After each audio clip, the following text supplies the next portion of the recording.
नमस्कार दोस्तों, स्वागत है आपका हमारे इस चैनल में। और आज आपके लिए लाया हूं बहुत ही लाइफ चेंजिंग कहानी। ये कहानी आपको सिखाएगी कि जीवन में कौन सी बातें हमारे लिए बहुत ज़रूरी है और किन चीज़ों को हमें आगे बढ़ाना चाहिए। तो कहानी शुरू करते हैं। एक आश्रम होता है, गुरुकुल होता है, जिसमें एक संत रहा करते हैं। उनके बहुत सारे शिष्य उनके पास रहकर ज्ञान अर्जित कर रहे होते हैं। संत को तीर्थ यात्रा पे जाना होता है।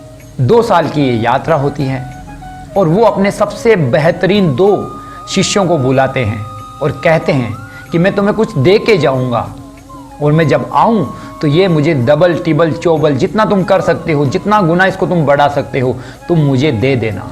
शिष्य ये सुनकर बहुत खुश होते हैं, क्योंकि इतने सारे शिष्यों में गुरु की नज़र इन 2 शिष्यों पर जो पड़ती है। गुरु जी उन दोनों को बुलाते हैं और उनके हाथ में छोटी सी पोतली गेहूं के दानों की दे देते हैं और गुरुजी ये देकर अपनी तीर्थ यात्रा पे चले जाते हैं। पहला शिष्य इन गेहूं के दानों को एक संदूक में रखता है और अपने पूजा वाली जगह पे ले जाके रखता है।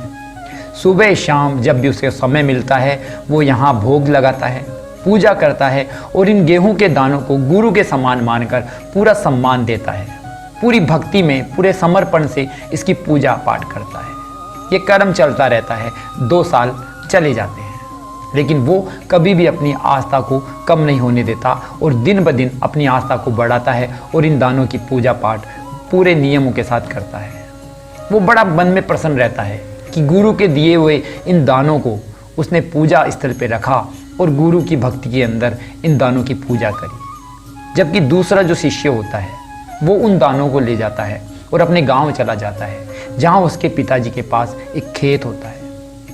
पिताजी खेती बाड़ी का काम करते हैं। बेटा जाकर अपने पिता से बोलता है कि पिताजी मुझे थोड़ी ज़मीन का टुकड़ा चाहिए, मुझे कुछ गुरु ने दिया है और मुझे उसे डबल तिबल करना है। यह कहकर बेटा उन गेहूं के दानों को वहाँ बो देता है और पूरे मन से, निष्ठा से, लगन से, मेहनत से फसल उगाता है। मुट्ठी भर दानों से 20 बोरी वो गेहूं की पैदा करता है 1 साल में। और जो 20 बोरी गेहूं की आती है उसमें से वो 16-17 बोरी रख लेता है और जो 1-2 बोरी जो रहती है उसके दानों से फिर वो फसल उगाता है और अगले साल फिर 40 बोरी इकट्ठी कर लेता है।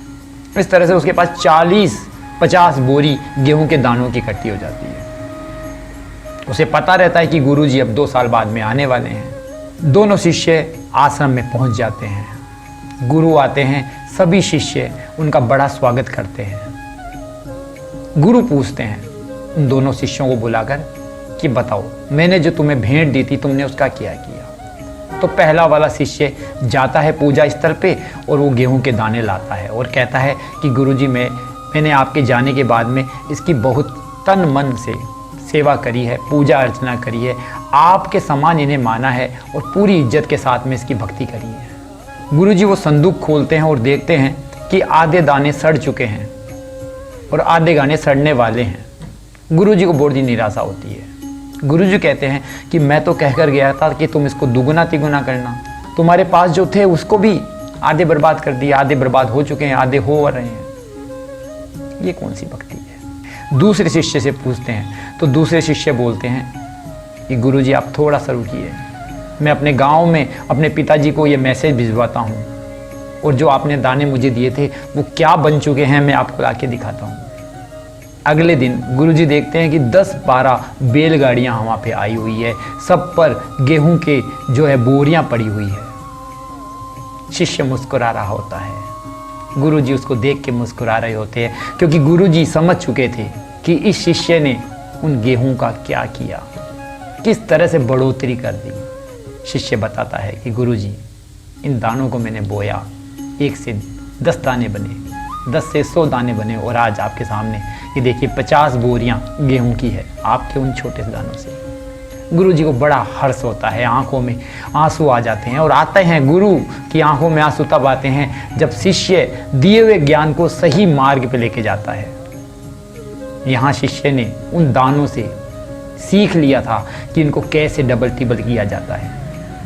दोस्तों, इस कहानी से हमें यही शिक्षा मिलती है कि जो ज्ञान हमारे पास है वो हमारे अंदर रह गया, हमने उसको फैलाया नहीं, हमने किसी को इन्फ्लुएंस नहीं किया, तो वो ज्ञान क्या काम को। क्या काम का वो ज्ञान। इसलिए हमें हमारे पास यदि कोई अच्छी चीज़ें हैं, ज्ञान है, उसको इम्प्लीमेंट करना चाहिए और साथ में लोगों को इम्प्लीमेंट करवाने का प्रोत्साहन देना चाहिए। क्योंकि ज्ञान एक ऐसी चीज़ है जिसको आप जितना खर्च करोगे, जितना व्यय करोगे, वो उतना ही बढ़ेगा। आज की कहानी अच्छी लगी हो तो लाइक ज़रूर कीजिएगा और चैनल को सब्सक्राइब ज़रूर कीजिएगा। ऐसी ही मोटिवेशनल कहानियाँ आपको समय समय पर इस चैनल पर मिलती रहेगी।